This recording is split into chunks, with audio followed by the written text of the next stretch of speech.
Verin. Katılımcı olmak ister misiniz? Gelin siz de böyle size de verin. Buyurun hanımefendiye de. Arkadaşlar. Renkler yazıyor. Muhtemelen bizde yok. Zor olacaksa iyi. Başka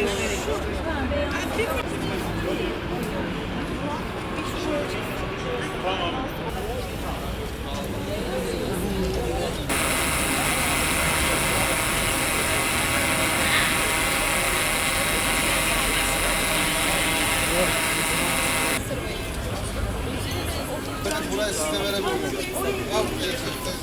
Bak Sema abla. Özdemir de öyle.